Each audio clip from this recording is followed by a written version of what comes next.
నమస్తే అండి, welcome to సనాతన స్టోరీస్. అక్షయ తృతీయ వెనుక ఉన్న కథనం గురించి ఈరోజు మనం తెలుసుకుందాం.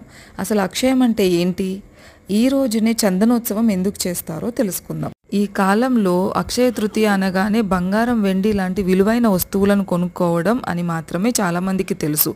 కానీ అసలు అక్షయం అంటే ఎన్నటికీ తరగంది కాబట్టి ఈ పండగ జరుపుకోవడానికి ఏ అప్పో చేసి బంగారం కొన్నట్లయితే అది అక్షయమవుతుంది, అనగా అప్పు అనేది అక్షయమవుతుంది. వాస్తవంగా ఈ అక్షయ తృతీయ నాడు విరివిగా దాన ధర్మ కార్యక్రమాలు చేసేవారు. ఎందుకంటే ఈరోజు చేసే జప తపములు, దాన ధర్మములు అక్షయమవుతాయని శాస్త్రాలు చెబుతున్నాయి.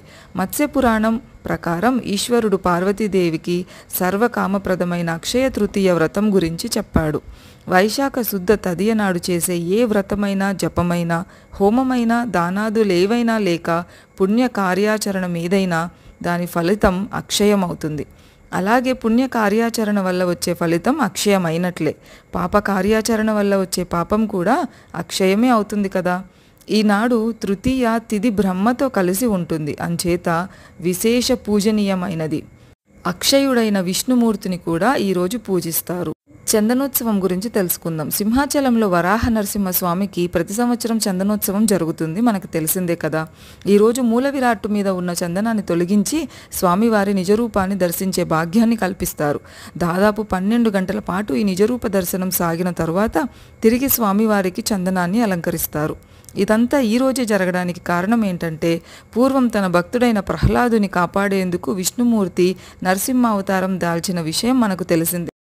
ఒకవేళ మీకు ఈ కథ తెలియకపోతే మన ముందు వీడియోస్లో ఉంది, చూసేయండి.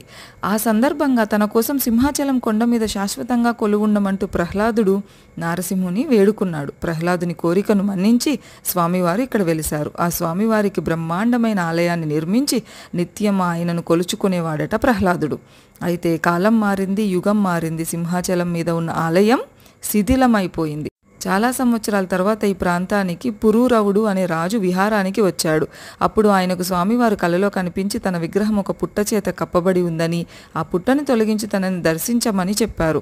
అప్పుడు పురూరవ మహారాజు సహస్ర ఘటాలతో పుట్ట మీద నీరు పోసి స్వామివారి నిజరూపాన్ని దర్శించారు. ఇదంతా జరిగింది అక్షయ తృతీయ రోజునే అని ఆ స్థల పురాణం చెబుతోంది. ఉగ్రమూర్తి అయిన నరసింహుని రూపానికి ప్రకృతి యావత్తు తల్లడిల్లిపోగలదు, అంచేత తన మీద చందనాన్ని లేపనం చేయమని పురూరవునికి నరసింహుడు ఆదేశించాడు. ఇక మీదట తన నిజరూపాన్ని సంవత్సరానికి ఒక్కసారి మాత్రమే భక్తులు చూడగలరని, మిగతా సమయాలలో చందనం పూతతో నిండిన తన నిత్య రూపాన్ని మాత్రమే చూస్తారని అనుగ్రహించారు. స్వామివారి ఆదేశంతో అక్షయ తృతీయ రోజున మాత్రమే ఆయన నిజరూపాన్ని దర్శించుకునేందుకు చందనోత్సవాన్ని